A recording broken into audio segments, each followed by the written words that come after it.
Okay, this is next we're going to measures of variability.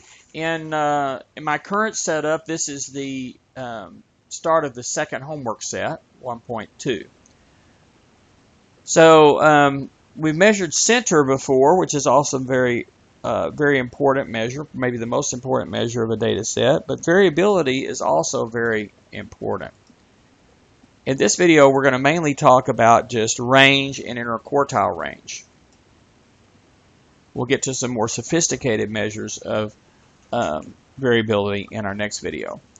Now consider the four outcomes from a marksman trying to hit the center of their targets. And I want you to comment on what you see here in terms of the measures of center and variability. Think about this a minute and come back when you have answers. Press pause now. Well, if you look at A here, it is it's fairly consistent, so it has a low variability, but it's out of center. You know, the center of this is up and is too high and to the right. So it's off center, but fairly consistent. Okay, we could drastically improve this easily by just telling the marksman to aim a little bit to the left and down of where he was aiming before, and we could turn this guy here, A, probably into B, which is the best of the four. Fairly consistent, low variability, and it's centered about where it should be. So he turns out to be the best shot of the bunch.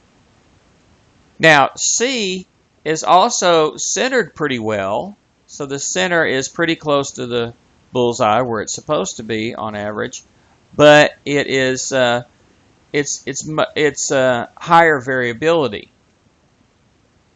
Okay, and whereas it's the center is basically where it's supposed to be. This kind of reminds me of a old joke that I heard one time about three statisticians going duck hunting, and the first guy duck went over and the first guy took a shot and it was too high, and the second guy took a shot and it was about the same amount too low, and the third statistician said, "We got him." So the average was there, but was in the right place, but not the overall. So interesting there. So you go over to this next one here. This guy's the worst of all. He's inconsistent, and he's also off-center. The off-center part's easier to fix than the inconsistency in many cases. But the main point of all this is, notice that you have two basic things we're measuring. Center is important, but also consistency or variability. Okay, so we're going to measures of variability. Another word for this sometimes is called spread. So measures of variability will measure how spread out the data is. So high variability is a wide spread or low consistency. Consistency and variability are kind of basically opposites. And we're usually interested in both the center and the variability of a data set. And here we're going to study, in the order presented in these notes, 5 different measures of variability. We're going to study about range and interquartile range in this video, and then in the next couple of videos after this we'll talk about mean absolute deviation, variance, and standard deviation, and we'll talk about all of these things both for a sample or a population. So let's look at the easiest one of these to compute, and because it's the easiest one, it is pretty often used, and that is what's called the range. And the range is a number. It's the minimum minus, or the maximum minus the minimum.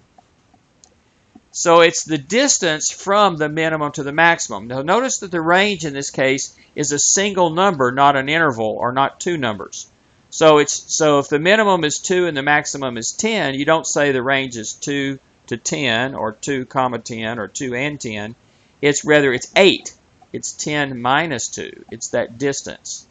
So in this sense, range is a single number, and so statistical range is not necessarily the same as the range of a function, we use the range several different ways, the word range. So the range of a function is something we talk about in mathematics a lot. You probably heard about it in your algebra classes. That's not what we're talking about here. Or in Excel, you can talk about a range of cells. That's not what we're talking about here. Nor is it something we cook with or run cattle on. So the word range is used for a lot of different things, but statistical range is something is a single number. It's just pretty simple to compute, actually, maximum minus minimum. Notice that the range only depends on extreme values. Other values have no effect on the range. And it's the most simple of all measures of variability, but it's kind of crude. You know, it only depends on those two values in the end. So moving stuff around in the middle could make it, you know, really a lot more or less variable, but it has no effect on the range. And it's often used mainly because of just how simple it is to compute. And it's real easy to visualize. So going back to our dot plot of inauguration age of presidents that we've looked at many times, here it is. Here's the minimum of 42. Here's the maximum of 69. And the range is this distance across here, which is just 27 years. So there's a 27-year difference from the oldest president who we've ever inaugurated on his first inauguration than the youngest president we've ever inaugurated on his youngest time. If you actually did the range of the age of the presidents while they're in office, the maximum age was Ronald Reagan, who actually served 8 years. So if he was 69 when he started, 8 years later he would have been 77. So the oldest president we've ever actually had was 77, and the youngest was this is Teddy Roosevelt when he was first inaugurated at 42. Okay, but these are just their inauguration ages at their first inauguration. Now the interquartile range, or IQR for short, is similarly computed, but instead of using the minimum and maximum, we use the quartiles Q3 and Q1. So it's just the distance between the upper and lower quartiles is computed by the formula Q3 minus Q1. So it measures the spread of the middle half of the data. So in other words, it's the length of the box in the box plot. Now, of course, this is going to depend on which method you use for Q1 and Q3. And as we've discussed before, there's not just one particular method for doing this. There's at least 6 different methods that I know of for computing the Q1 and Q3, and each of these ones has a potentially different value for the interquartile range. So that makes this one a little problematic, but I'll be using the TI calculator method throughout this course and throughout these videos. So here we find that the Q1 is 50 and the Q3 is 58 for this same data set, and so the distance between 50 and 58 is 8. And so the length of this box here is the interquartile range. Remember, the length from whisker to whisker, from minimum to maximum, was the range, but the length of this box in the middle is the interquartile range. So let's go back to this data that we've looked at many times here on some hypothetical data about candy sales from a class. And if you remember, these are number of boxes of candy sold by various students in this class. Compute the range and the interquartile range and illustrate those on a dot plot and a box plot. So in other words, do for this what we did for the presidential data in the last slide.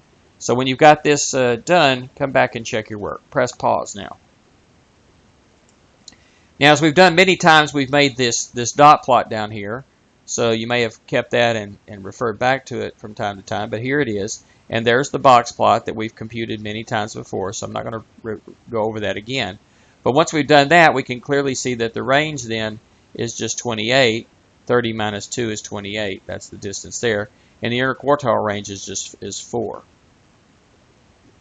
So the range only depends on the maximum and the minimum values, so really only those two extreme values. In some sense, the interquartile range is a little more sophisticated because Q1 really depends on kind of some other values around it, and so does Q3. But still a relatively simple kind of measurement. So what we want to also do, though, in our next video, next few videos actually, will be look at some more sophisticated measures of variability, that include that take all of the data values into account. So come back for some more there.